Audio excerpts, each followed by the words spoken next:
금산 예찬교회 이영 목사님의 설교 말씀을 보내드립니다. 오늘은 계시록 7장에 관하여 말씀드리겠습니다. 지난주에 우리가 보았듯이 계시록 6장에서는 6째 인까지가 떼어집니다. 그때 하나님의 진노의 심판이 시작되면서 해, 달, 별과 하늘에는 징조가 나타나고 온 지축은 흔들리며 하나님의 위엄이 사람들을 덮어버리자 땅의 모든 사람들이 공포에 질려 죽기를 구하는 장면이 나옵니다. 그리고 오늘 계시록 7장에서는 하나님께서 그분의 택하신 백성들을 어떻게 돌보시는가를 보여주고 있습니다. 하나님의 심판하심과 그때 택하신 자들을 보호하심에 관한 것은 구약시대에도 있었습니다. 첫째, 노아의 때에 물로 땅을 쓸어 심판하시기 전에 그분은 택하신 노아의 8가족을 방주 안으로 도피시켜 물 심판을 통과하게 하셨습니다. 둘째, 롯의 때에도 유황불로 소돔성을 태우시기 전에 그분은 강제로 롯의 가족을 소돔성에서 끌어내셔서 산으로 도망가게 하심으로써 그들을 구원하셨던 것입니다. 이제 마지막 때에 땅에는 세 종류의 인류가 있게 될 것입니다. 그것은 첫째, 구약의 선민인 이스라엘 민족과 둘째, 신약의 선민인 교회 즉 성도들과 셋째, 불신자들이 있습니다. 계시록 7장에서는 마지막 때의 이 세 종류의 사람들의 운명에 관하여 말씀하고 있습니다. 먼저 그분은 이스라엘 즉 유대인들에게는 하나님의 인을 친 후에 땅의 도피처에서 보호하심으로써 대환란을 면하게 하실 것이며 그 다음 거듭난 성도들은 공중으로 휴거시키심으로써 대환란을 당하지 않게 도피시키실 것이며 마지막으로 땅에 남은 불신자들과 거짓 믿는 이들인 가라지와 쭉정이들은 대환란에 넣어 심판하실 것입니다. 7장 1절에는 하나님의 심판을 위하여 땅의 사방에 네 천사가 서 있는데 이 3절에서는 하나님의 종들의 이마에 인치기 전까지는 심판을 시작하지 말라고 하셨습니다.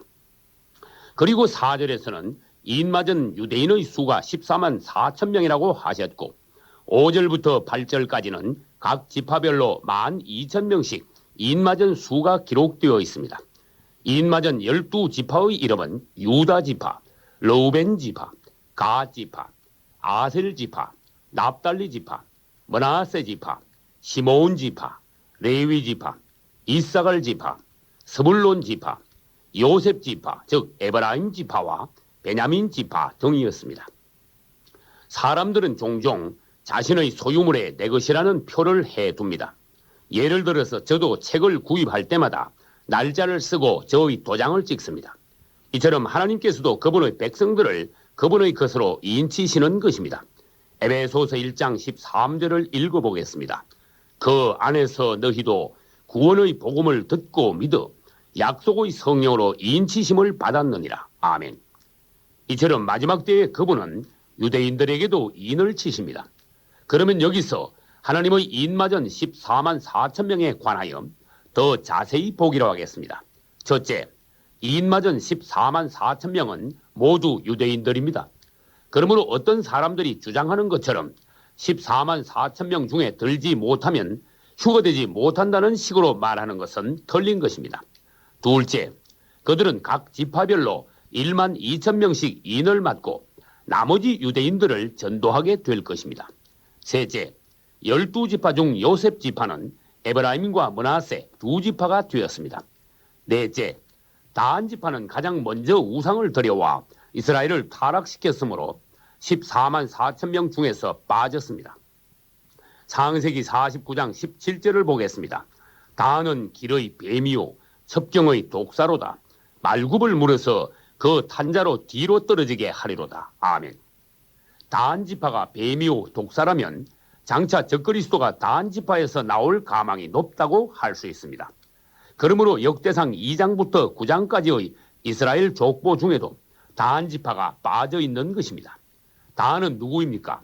야곱의 부인들 중에서 가장 사랑받던 라헬이 아기를 낳지 못하자 언니 레아를 질투하다가 경쟁심에서 자신의 몸종인 빌하를 야곱에게 주어서 낳게 한 아들이 다한인 것입니다. 즉 다한은 인간적인 경쟁심과 육적인 시기 질투에서 나온 아들이라는 것입니다. 한편 하나님의 인치심을 흉내내어 사탄도 마지막 때에 구원받지 못한 자들의 이마나 오른손에 666이라는 사탄의 인을 쳐서 지옥으로 데려갈 것입니다. 이에 관하여는 계시록 13장 끝부분에 가서 다시 보기로 하겠습니다. 이제 7장 9절로 넘어가면 흰옷 입은 큰 무리가 주님을 찬양하는 장면이 나옵니다. 이 일 후에 내가 보니 아무라도 능히 셀 수 없는 큰 무리가 흰옷을 입고 손에 종려 가지를 들고 보좌 앞과 어린 양 앞에 서 있더라. 아멘.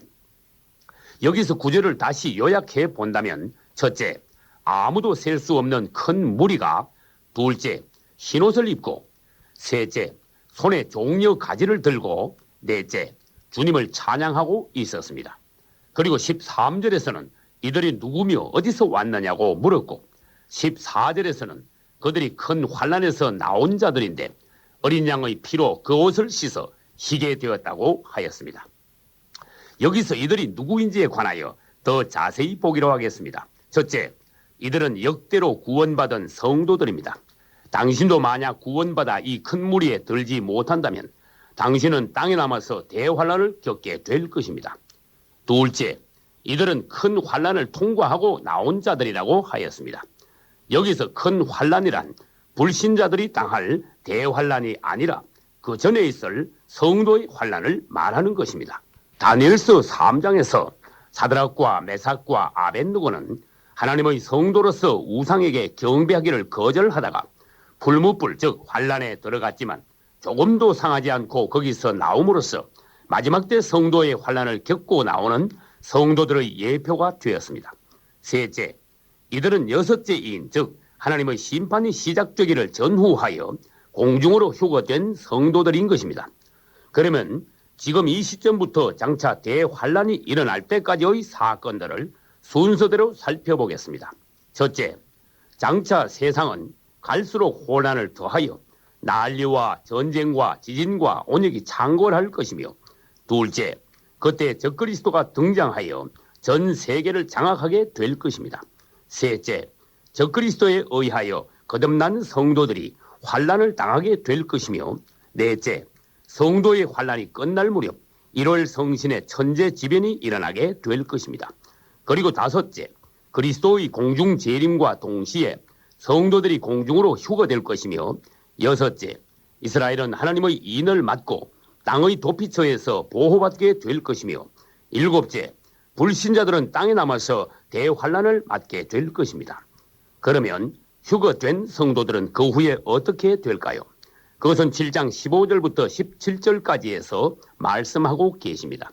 첫째, 그들은 하나님의 보좌 앞에서 하나님을 섬기며, 둘째, 하나님은 그들 위에 장막을 치심으로써, 셋째, 저희가 다시는 줄이지도 목마르지도 아무 해도 받지 않게 되며, 넷째, 어린 양 예수께서 저희의 목자가 되어 영원히 인도하실 것입니다. 다시 말하면 우리가 주님 앞으로 휴거된 이후에는 영원히 그분과 함께 있게 되므로 다시는 아무 염려할 것이 없다는 것입니다. 계시록 22장 3절로 5절을 보겠습니다. 다시는 저주가 없으며 하나님과 그 어린 양의 보좌가 그 가운데 있으리니 그의 종들이 그를 섬기며 그의 얼굴을 볼 터이요 저희가 세세토록 왕노릇하리로다. 아멘.